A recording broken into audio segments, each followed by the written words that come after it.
Pandey class 10 physics के इस video में आपका स्वागत करता हूं। आशा करता हूं इससे पहले वाले हर एक वीडियो आपको अच्छे से समझ में आया होगा और उस पर दिए गए हर तरह के प्रैक्टिस क्वेश्चन को आप लोगों ने अच्छे से सॉल्व किया होगा। तो हम लोगों ने आज तक क्या क्या पढ़ लिया, सबसे पहले मैं उस चीज के बारे में आप लोगों से डिस्कशन करूंगा। आइए हम यहाँ नोट डाउन करते हैं क्या क्या हम लोगों ने आज तक पढ़ लिया। हमने कुछ टॉपिक यहाँ पर नोट डाउन किया जिसके बारे में हम लोग ऑलरेडी पढ़ चुके हैं पिछले वाले वीडियो में। आज से पीछे वाले सारे जो वीडियो डाले हैं उन सारे वीडियो में हम ये टॉपिक पढ़ चुके हैं। इंट्रोडक्शन मीन्स परिचय। यदि हिंदी में बात करें, इंट्रोडक्शन हमने सबसे पहले पढ़ा था, इंट्रोडक्शन यानी परिचय। उसके बाद पढ़े से रिफ्लेक्शन यानी परावर्तन के बारे में पढ़ा था। उसके बाद पढ़े मिरर, मिरर क्या होता है और मिरर के टाइप भी हमने पढ़ा। उसके बाद टाइप ऑफ मिरर पढ़ा। फिर हमने क्या पढ़ा, मिरर फार्मूला, मैग्निफिकेशन। उसके बाद मिरर फार्मूला और मैग्निफिकेशन बेस्ड क्वेश्चंस हम लोगों ने पढ़ा।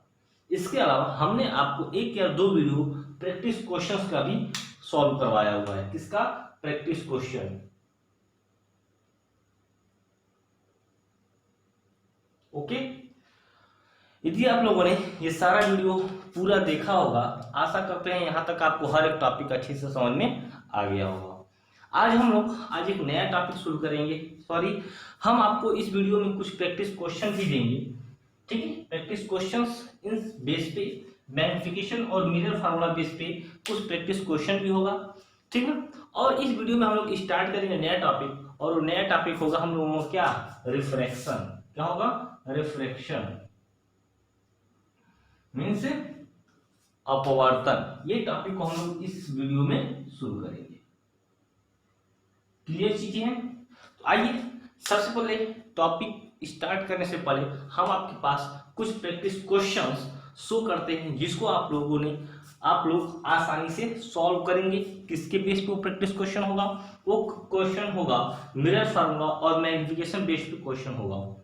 क्लियर? तो इस वीडियो में मैं आप लोगों को क्या करने वाला हूँ, सबसे पहले तो आप लोग जो हम प्रैक्टिस क्वेश्चन देंगे उसको सॉल्व करेंगे। उसके बाद हम शुरू करेंगे नया टॉपिक रिफ्रैक्शन। हम आपके सामने कुछ क्वेश्चन शो कर रहे हैं जिसको आप खुद से सॉल्व कीजिएगा, तब हम स्टार्ट करेंगे टॉपिक रिफ्रैक्शन। आइए,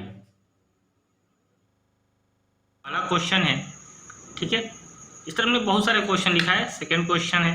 हर एक क्वेश्चन को आप लोग सॉल्व करेंगे, ठीक है ना। अपने से सॉल्व करेंगे, जितना सॉल्व करेंगे उसके आपके पास उतनी ही प्रैक्टिस होगी।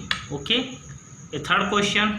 ओके, फिर फोर्थ क्वेश्चन, ठीक है ना। हर एक क्वेश्चन आप लोग को हम वीडियो में बता चुके हैं पहले।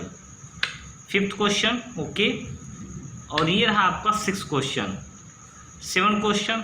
इन सारे क्वेश्चंस को आप खुद सॉल्व कीजिएगा। जितना सॉल्व करेंगे उतना आपके लिए बेटर रहेगा। इस तरीके से आप लोग को हमने कुछ क्वेश्चन दिखाया, इन सारे क्वेश्चंस को खुद से देखिए। रिफ्रैक्शन क्वेश्चन आप लोगों ने देखा होगा, समझ में आया भी होगा। आइए स्टार्ट करते हैं टॉपिक रिफ्रैक्शन। देखिए, हम पहले आपको समझा देंगे, उसके बाद डिफिनेशन हम यहाँ नोट डाउन कर देंगे। आप लोग उसको अपने नोट्स पे लिख लीजिएगा। तो सबसे पहले आप लोग पेन और कॉपी रख करके पहले समझ लें कि रिफ्रैक्शन क्या होता है। तो देखिए, रिफ्लेक्शन का मतलब होता है हिंदी में अपवर्तन। इससे पहले हम लोगों ने पढ़ा था परावर्तन। तो परावर्तन में क्या होता था? ये कोई सरफेस हुआ करता था जिसका एक पार्ट कोटेड था, क्लियर, और कोई लाइट आती थी तो उसी मीडियम में क्या होती थी? बाउंसिंग बैक हो जाती थी।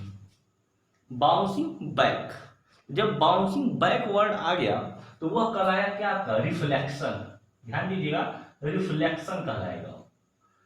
परावर्तन, इसके बारे में पढ़ा। लेकिन लेकिन लेकिन लेकिन यदि ये पार्ट कोटेड न होता, यदि ये पार्ट कोटेड न होता तो लाइट आती और फिर दूसरी तरफ चली जाती। मतलब कि यहां पर दो मीडियम है, एक मीडियम यह है और एक मीडियम ये है। क्लियर? मतलब कि लाइट जो है बाउंसिंग बैक हो गई तो रिफ्लेक्शन हो गया, लेकिन बाउंसिंग बैक नहीं हुई, दूसरे मीडियम में चली गई, तो यही कहलाता है आपका रिफ्रैक्शन। अब बात यह है कि हमने तो सिर्फ रिफ्लेक्शन लिखा है, तो हाँ, तो हम देखिए समझते हैं। जब वेव मतलब क्या होता है? तरंग। जब कोई वेव एक मीडियम से दूसरे मीडियम में चली जाती है तो उस समय क्या होता है? वो प्रोसेस अपवर्तन कहलाता है, यानी कि रिफ्रैक्शन कहलाता है। यदि हम बोले कि लाइट चली गई, लाइट एक मीडियम से दूसरे मीडियम में चली गई, तो वह कहलाएगा रिफ्रैक्शन ऑफ लाइट, प्रकाश का अपवर्तन। यदि मैं बोल दूं कि साउंड वेव चला गया, हम बोलेंगे साउंड का रिफ्रैक्शन। ठीक है, तो मतलब कि अपवर्तन जो रिफ्रैक्शन होता है, रिफ्रैक्शन मतलब ये समझिए कि जब कोई वेव एक मीडियम से दूसरे मीडियम में ट्रांसफर हो जाए या चली जाए, तो ये कहलाता है रिफ्रैक्शन। यदि यहीं पर लाइट लगा दें तो लिखा जाएगा वे लाइट रेज, जब लाइट रेज चली जाएगी तब कहलाएगा रिफ्रैक्शन ऑफ लाइट। जब साउंड वेव चली जाएगी तो साउंड ऑफ रिफ्रैक्शन कहलाएगा, रिफ्रैक्शन ऑफ साउंड। तो रिफ्रैक्शन समझ में आया? रिफ्रैक्शन मतलब क्या होता है, किसी भी वेव का एक मीडियम से दूसरे मीडियम में ट्रांसफर हो जाना, चला जाना। ठीक है, इस पर कई चीजें डिपेंड करते हैं, डेंसिटी भी डिपेंड करता है, कैसे करता है हम आपको हर एक चीज बताएंगे। फिलहाल ये समझ में आ गया होगा कि रिफ्रैक्शन क्या होता है। रिफ्रैक्शन मतलब क्या होता है, transferring of wave from one medium to another medium, बस इतना समझिए, transferring of wave from one medium to another medium, यानी तरंगों का स्थानांतरण, तरंगों का स्थानांतरण एक माध्यम से दूसरे माध्यम में। यदि कोई भी तरंग एक माध्यम से दूसरे माध्यम में चली जाती है तो यह रिफ्रैक्शन कहलाता है, अपवर्तन कहलाता है। यहां तक चीजें समझ में आ गई? चलिए आगे चलते हैं। अब हम आपको डिफिनेशन लिखेंगे, उस डिफिनेशन के थ्रू हम आपको आगे की चीजें, बहुत सारी चीजें बताएंगे। तो रिफ्रैक्शन समझ में आ गया ना? आइए हम आपको समझाते हैं आप लोग डिफिनेशन क्या होती है रिफ्रैक्शन की। देखिए यहां डिफिनेशन हमने लिख दिया, डिफिनेशन लिख देते हैं। ये हम सामने लिखेंगे तो आपका टाइम ज्यादा लगेगा, वीडियो ज्यादा लंबा हो जाएगा, इसलिए मैं डिफिनेशन पहले लिख दिया। डिफिनेशन में क्या लिखा हुआ ध्यान दीजिएगा, यहाँ हमने डिफिनेशन किसी लिखी है, रिफ्रैक्शन ऑफ लाइट, प्रकाश का अपवर्तन। अब यहाँ हिंदी में लिखेंगे प्रकाश का अपवर्तन। अब हमने बताया कि लाइट क्या होती है, एक माध्यम से दूसरे माध्यम में चली जाती है। यहां पर देखिए डिफिनेशन में लिखा हुआ है bending of light, bending of light raise as it passes from one medium to another medium is known as the refraction of light। अब बात यहां पर क्या आती है, ध्यान दीजिए, खूब ध्यान से समझिएगा। यहां पर एक वर्ड आता है, वह वर्ड क्या है, मीडियम। क्या है, मीडियम। अब मीडियम क्या है, तो मीडियम क्या है, मीडियम मतलब कोई ऐसा साधन, कोई ऐसा साधन, ऐसी सब्सटेंस जिसके द्वारा हम वेव को एक स्थान से दूसरे स्थान तक ले जा सके। अब देखिए वेव जो मीडियम होता है, इसको हम टू पार्ट में डिवाइड करते हैं। रिफ्रैक्शन पढ़ने के लिए आपको मीडियम अच्छे से समझ में आना चाहिए। मीडियम को हम टू पार्ट में डिवाइड करते हैं, हम ये लिखते हैं, डायरेक्ट हम समझाते हैं आपको, ठीक है, उसके बाद हम डिफिनेशन चलेंगे आगे। पहले मीडियम देखिए, मीडियम को हिंदी में क्या बोलते हैं, माध्यम।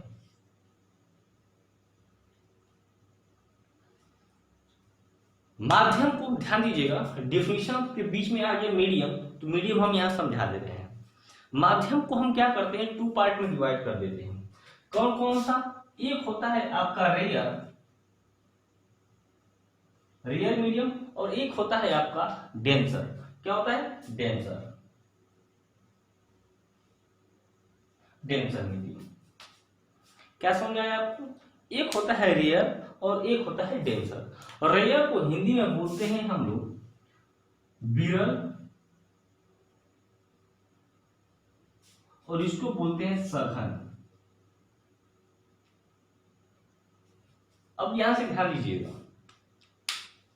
विरल और सघन, विरल माध्यम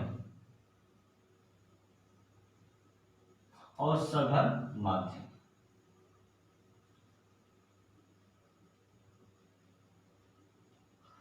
रेयर मीडियम और डेंसर मीडियम। तो गांव में सुने होंगे कि हमारा खेतवा तो कैसा हो गया है, बीरल बोआ गई बा। यहां आप लोग सुने होंगे कि बीरल और सघन। बीरल मतलब होता है दूर दूर, जिसे समझ जाइए। यहां पर हम बनाते हैं फिगर। यदि मैं ऐसे कर दिया, ये क्या, इसके पार्टिकल जो है यहाँ पे दूर दूर है, तो ये क्या हो गया आपका विरल, यानी कि रेयर मीडियम। और यही पार्टिकल यदि ऐसे हो जाए,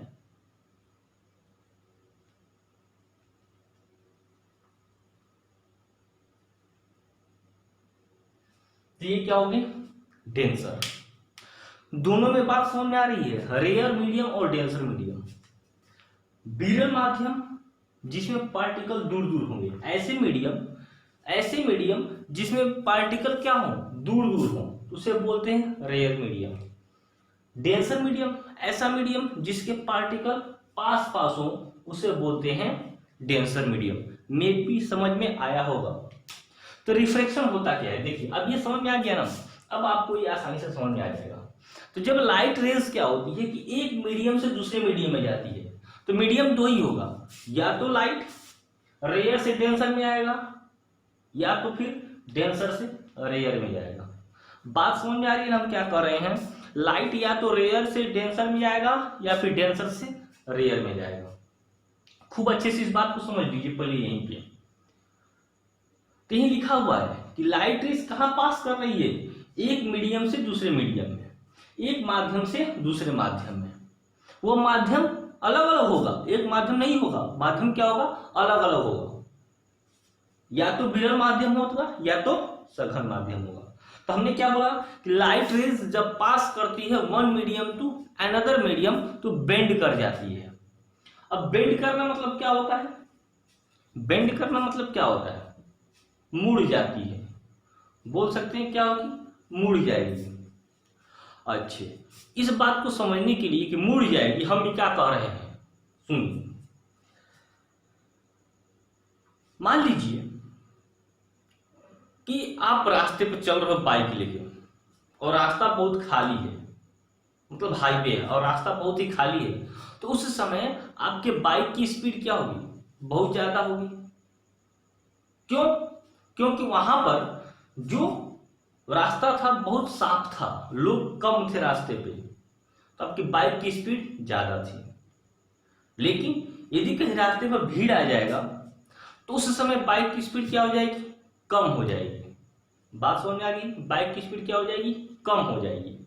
तो क्या हुआ, दोनों पोजीशन में आपकी बाइक चलाने में दोनों पोजीशन में डिफरेंस आएगा। जब रास्ता क्लियर था उस समय बाइक चलाते थे, और बाइक पर जब बैठे थे उस समय आपका पोजीशन कुछ और रहा होगा। बात समझ में आ रहा है। और जब रास्ता घना हो जाएगा, डेंसर हो जाएगा, उस समय बाइक पर आपकी पोजीशन कुछ और हो जाएगी, मतलब कि आपकी पोजीशन चेंज हो जाएगी। सेम वैसे लाइट का भी होता है। तो जब लाइट एक मीडियम से दूसरे मीडियम में आती है तो बेंड कर जाती है, मुड़ जाती है, उसकी पोजीशन क्या हो जाती है, चेंज हो जाती है, ठीक ना। जब वह रेयर से डेंसर में जाएगी या फिर डेंसर से रेयर में आएगी, तो उसका पोजीशन क्या हो जाएगा, चेंज हो जाएगा। और जब पोजीशन चेंज हो जाएगा तो यही प्रोसेस कराता है आपका रिफ्रैक्शन। तो मे बी रिफ्रैक्शन आपको क्लियर हो गया होगा कि रिफ्रैक्शन क्या होता है। तो रिफ्रैक्शन क्या होता है, ठीक है। डिफिनेशन हमने लिखा, bending of light rays as a passes from one medium to another medium is known as the reflection of light. No doubt आपके पास बुक होगा, उस पर डिफिनेशन बहुत सारे दिया होगा, जो भी डिफिनेशन आपके माइंड में सेट हो जाए उस डिफिनेशन को आप याद कर सकते हैं। प्रोसेस बस समझे रहिए कि one medium to another medium कहने का मतलब क्या है। बात समझ आ रहा है ना, one medium to another medium कहने का मतलब क्या है, क्या मतलब है, या तो डेंसर से रेयर या फिर रेयर से डेंसर। क्लियर चीजें हो गई। मीडियम क्या होता है, सॉरी मीडियम कितने प्रकार के होते हैं, कौन सा मीडियम क्या होता है, रिफ्लेक्शन ऑफ लाइट क्या है, क्लियर चीजें हैं। इसके कुछ लॉज भी हैं, नियम है, रूल है, जैसे कि रिफ्लेक्शन ऑफ लाइट के नियम थे, वैसे रिफ्लेक्शन ऑफ लाइट के भी रूल है, उसको भी देखेंगे। वो देखने से पहले हम आपके सामने रेयर मीडियम और डेंसर मीडियम का डिफिनेशन नोट कर देते हैं, जिसको आप लोग लिख लीजिएगा। डिफिनेशन लिखने से पहले हम आपको कुछ और चीजें बता देना चाहते हैं। देखिए यहीं पर सारी चीजें अगर क्लियर करेंगे ना, medium, rare medium, denser medium, तो आगे चल के आपको न्यूमेरिकल सॉल्व करने में काफी आसानी होगी। इसीलिए मैं आपको यहाँ पर अच्छे से एक्सप्लेन करने की कोशिश कर रहा हूँ। अब देखिए यहाँ पर जो विरल माध्यम है, जो रेयर मीडियम है, यहाँ पर पार्टिकल दूर दूर है। अब जब पार्टिकल दूर दूर है तो बताइए यहाँ की डेंसिटी क्या है, डेंसिटी क्या यहाँ की है, डेंसिटी बहुत ही कम है। डेंसिटी क्या है, बहुत ही कम है। तो यहाँ कंसेप्ट किसका है, डेंसिटी का भी कंसेप्ट आया ना। यहाँ पर जो पार्टिकल है रेयर मीडियम में वो दूर दूर है, तो मतलब रेयर मीडियम की डेंसिटी क्या होगी, कम होगी, दूर दूर है ना। अब बताइए, यहां है डेंसर मीडियम, डेंसर मीडियम है तो इसके पार्टिकल पास पास है, तो इसकी डेंसिटी क्या होगी, ज्यादा होगी। ऐसे समझ जाइए, डेंसिटी मतलब भीड़ भाड़, खूब आसानी से भाषा में समझ लीजिए, डेंसिटी मतलब भीड़ भाड़। जहां पर भीड़ भाड़ ज्यादा होगा वहां डेंसिटी ज्यादा होगा, जहां आपका भीड़ भाड़ आपका कम होगा वहां डेंसिटी कम होगा। क्लियर। यहाँ पर जो पार्टिकल्स है उनका जो बहुत कम पार्टिकल है, डेंसिटी आपका कम होगा। यहाँ पार्टिकल ज्यादा है तो डेंसिटी आपका ज्यादा होगा। क्लियर होगी चीजें।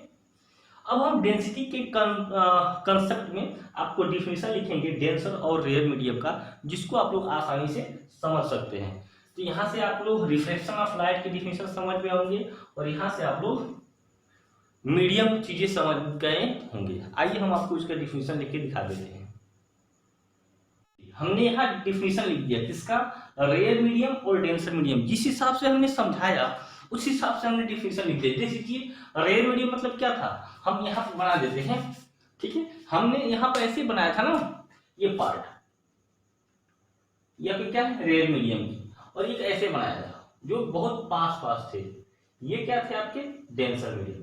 कुछ हमने वैसा बताया था, ये रेयर मीडियम था और ये आपका डेंसर मीडियम। मतलब ये विरल, ये वाला क्या है विरल है, और ये वाला क्या है सघन है। इसी के अनुसार हमने बताया था आपको।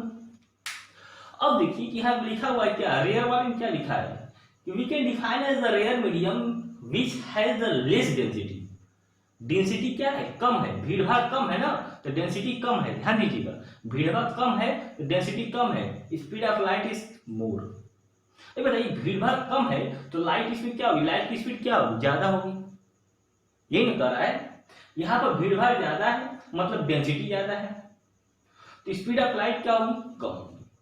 तो डेंसर मीडियम को हम ऐसे डिफाइन कर सकते हैं और रेयर मीडियम को हम ऐसे आसानी से डिफाइन कर सकते हैं। इस डिफिनेशन को आप लोग नोट डाउन कर लीजिए, फिर चलते हैं हम लोग आगे। ओके, आगे समझेंगे हम लोग कुछ इसके और चीजें के बारे में। अब हम इस डिफिनेशन को आप लोग क्या करते हैं, इस डिफिनेशन को थोड़ा फिगर में बना के दिखाते हैं। मान लीजिए कि मेरे पास ये कोई सरफेस है, ये मीडियम फर्स्ट है और ये मीडियम सेकेंड है, ठीक है। हम इस मीडियम फर्स्ट, दो मीडियम भाई देखिए मीडियम दो ही होगा, तो हम इस फर्स्ट मीडियम को मान लेते हैं कि ये मीडियम क्या है, रेयर है।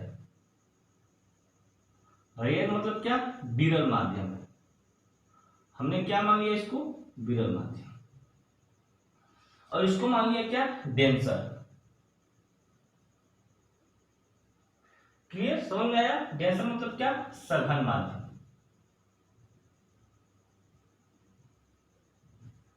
हमने मान लिया दो माध्यम मान। अब हम क्या करते हैं कि रेयर मतलब क्या, यहां के जो पार्टिकल होंगे क्या होंगे, दूर दूर, यही ना। सघन माध्यम मतलब यहां के जो पार्टिकल होंगे बहुत ही पास पास होंगे। अब बताइए, अब कोई लाइट यदि सीधे ऐसे आ रही है तो क्या बाउंसिंग बैक होगी, नहीं, बाउंसिंग बैक नहीं होगी, वो दूसरे मीडियम में जाएगी। लेकिन जाएगी तो यहां तो स्पीड ज्यादा इसकी है क्योंकि डेंसिटी कम है। जब दूसरे मीडियम में आएगी तो इसकी डेंसिटी क्या हो जाएगी, ज्यादा हो जाएगी। तो ये बताइए ये क्या होगी, इतनी स्पीड इसको ऐसे जाना चाहिए था ऐसे, लेकिन जाएगी नहीं जाएगी।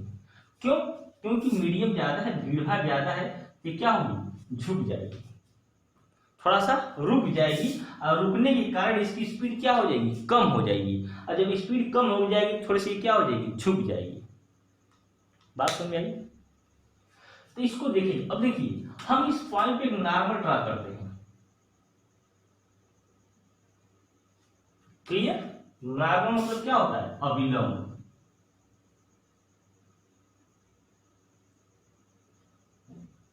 खूब ध्यान से समझिएगा, ये लाइट रेस आई, मीडियम से टकराई, उसके बाद दूसरे मीडियम में चली गई, लेकिन उसको सीधे जाना चाहिए था, लेकिन वो सीधे नहीं जाके क्या हो गई, थोड़ी सी झुक गई।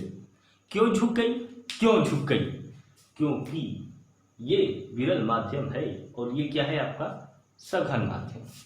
ये रेयर मीडियम है और ये आपका डेंसर मीडियम है। क्लियर हुई चीजें? तो हम इस फिगर को ऐसे बना सकते हैं। अब थोड़ा सा और ध्यान से समझिए, ये क्या है? Incident ray. पहले भी पढ़े हैं। ये क्या है आपका? Incident ray. ये क्या है आपका? क्या है बताइए? रिफ्रैक्टेड रे। इसको क्या बोलेंगे? रिफ्रैक्टेड रे।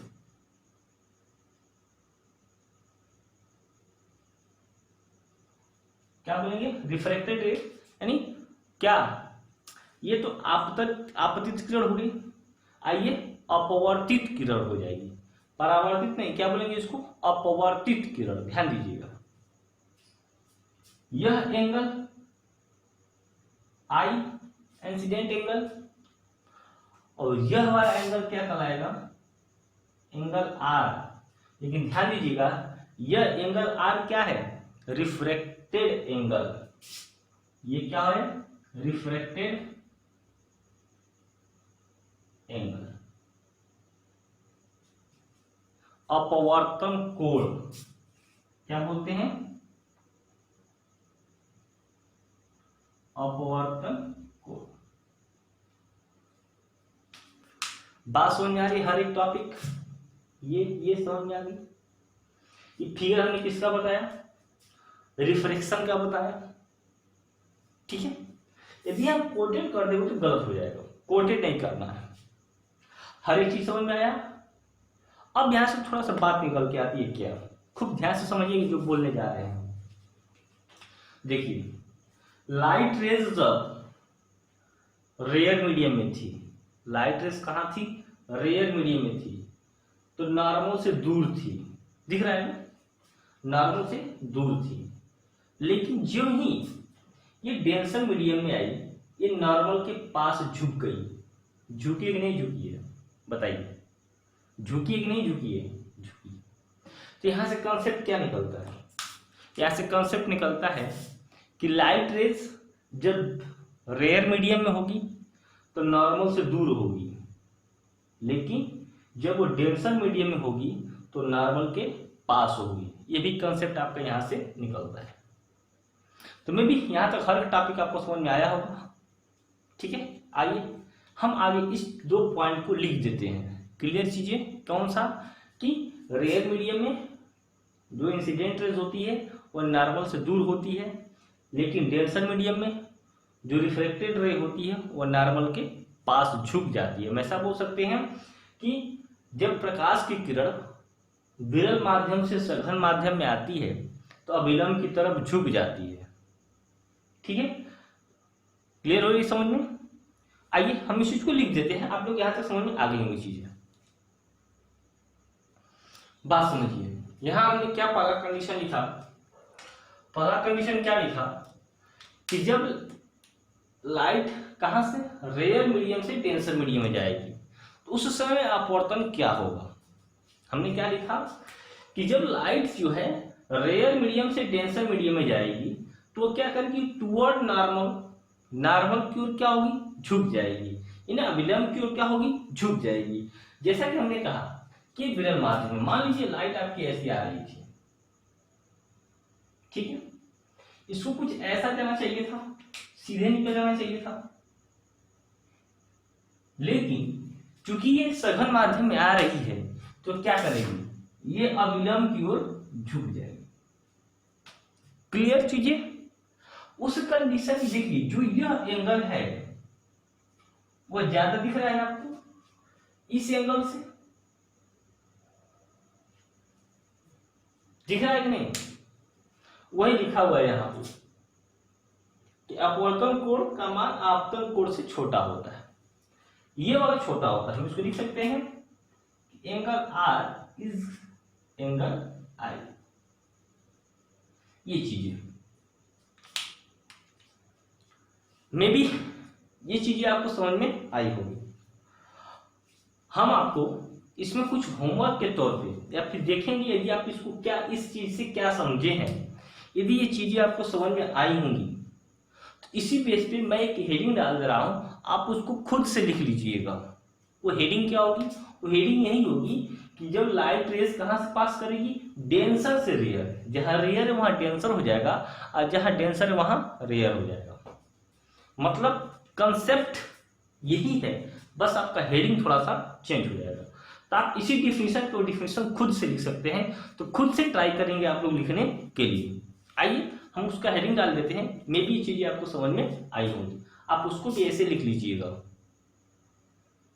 हमने इसी बेस पे दूसरा हेडिंग लिखा, ध्यान समझ लीजिएगा, हमने इसी बेस पे दूसरा हेडिंग लिखा। इस कंडीशन में हम फिगर बना देते हैं, आप लोग खुद से ड्रा कीजिएगा। ओके, ये नॉर्मल है, क्या कर रहा है, ये मीडियम डेंसर होगा और ये मीडियम क्या होगा, रेयर, सीधे उल्टा उसके। अब बताइए यहां पर जो लाइट होगी, लाइट रेस, ये लाइट रेस क्या होगी, नॉर्मल के पास होगी, कुछ ऐसे, ठीक ना। और जब ये रेयर मीडियम में जो ही आएगी, ये नॉर्मल से दूर चली जाएगी। तो इसका फिगर कुछ ऐसा बनेगा। डिफिनीशन आप खुद इस बेस पे लिख लीजिएगा। ये टुवर्ड आ रही है, इसमें फार अवे होगा, दूर जा रही है। यदि ये समझ में आया होगा तो डिफिनीशन आप इसको खुद से लिख सकते हैं। इस कंडीशन में जो इंसिडेंट रे होती है ये, और ये होता है एंगल आर।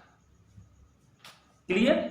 इस कंडीशन में, इस वाले कंडीशन में जो एंगल आई होगा यह बड़ा होगा एंगल आर से। ध्यान दीजिएगा, इस कंडीशन में क्या था, इस कंडीशन में एंगल आई जो था वो छोटा होता था एंगल आर से। इस कंडीशन में तो दो कंडीशन समझ में आ गई होंगी, तो आगे का हर एक टॉपिक आपको माइंड में सेट हो जाएगा। लेकिन पहले उसके लिए आपको ये दोनों कंडीशन अच्छे से समझ में आनी चाहिए। बात समझ में आई? तो चलो आशा करते हैं यहां तक आपको हर एक टॉपिक समझ में आया होगा। इस वीडियो का लास्ट टॉपिक है आपका लॉ ऑफ रिफ्लेक्शन। वो चीजें आपको मैं यहाँ पर नोट डाउन कर देता हूं, आप लोग उसको लिख लीजिएगा। यहां तक ध्यान दीजिएगा, इसको मैं आपको होमवर्क के तौर पे दे रहा हूं, खुद इसकी डिफिनेशन इस बेस पे लिख लीजिएगा। ठीक है, हम आपको आगे समझाते हैं लॉ ऑफ रिफ्लेक्शन। यहां तक चीजें आपको अच्छे से समझ में आ गई होंगी। आइए हम लोग लॉ ऑफ रिफ्लेक्शन की बात करते हैं। ये लॉ ऑफ रिफ्लेक्शन है, हमने नोट डाउन कर दिया, आपको लिख लीजिएगा। ओके, क्या लिखा हुआ है, कुछ खास नहीं, पहला वाला नियम रिफ्लेक्शन का ही है, दूसरे में बस आपको अधिक लिखा हुआ है। यहाँ पर क्या लिखा कि इंसिडेंट रे का जो साइन होता है, ध्यान दीजिएगा, हम आपको यहाँ पर समझा रहे हैं। ध्यान दीजिएगा, ऐसे लाइट है, यहां से आती है और यहां से भी आती है। ठीक है, तो ये जो एंगल बनता है, मान ली थीटा एंगल बना, और यहां पर भी एंगल बनता है थीटा। ठीक है, तो इसको हम आई बोलते हैं और इसको क्या बोलते हैं, आर। तो बोला incident to the sine of angle. Sine of angle मतलब इसको बोल रहा है साइन आई। यहां बोलता है constant, sorry sine of angle, यहां बोला है साइन ऑफ एंगल इंसिडेंट। ये हो गया साइन आर। तो साइन क्या है, ट्रिग्नोमेट्री रेशियो होता है sine I upon sine R. Trigonometry word में यूज होता है साइन अपन साइन, हिंदी में इसी को ज्या बोलते हैं। क्लियर। तो यही है कि आपतन कोण की ज्या तथा अपवर्तन कोण की ज्या का जो अनुपात होता है किन्हीं दो माध्यमों के लिए क्या होता है, कांस्टेंट होता है। Sine I upon sine R is equal to constant. Clear है ना। साइन आई यहां से ले रहा है और साइन आर यहां से, दोनों इक्वल टू कांस्टेंट होता है। क्लियर। अगले वीडियो में हम इसको न्यूमेरिकल सॉल्व करेंगे और आगे के कुछ टॉपिक रिफ्रैक्टिव इंडेक्स के बारे में हम लोग पढ़ेंगे। आशा करते हैं इस वीडियो में बताई हुई हर टॉपिक को आप आसानी से समझ में आया होगा। ठीक है, आप इस डिफिनेशंस को नोट डाउन कर लीजिएगा। यदि वीडियो आपको अच्छा लग रहा हो तो प्लीज़ लाइक, शेयर और सब्सक्राइब कर दें। अपने Facebook group, WhatsApp group, study groups जो भी है वहाँ पर इस वीडियो को शेयर कर दें ताकि अन्य भी स्टूडेंट्स इस टॉपिक का देखिए। हमने क्या किया है, इस पूरे वीडियो में आपको डीपली बताने की कोशिश किया है, हर छोटा से छोटा पॉइंट आपको बताने की पूरी कोशिश किया है। तो आशा करते हैं आपको वीडियो समझ में आया होगा और आप इसको आगे शेयर भी करेंगे। मिलेंगे नेक्स्ट वीडियो में, तब तक के लिए बाय बाय, टेक केयर।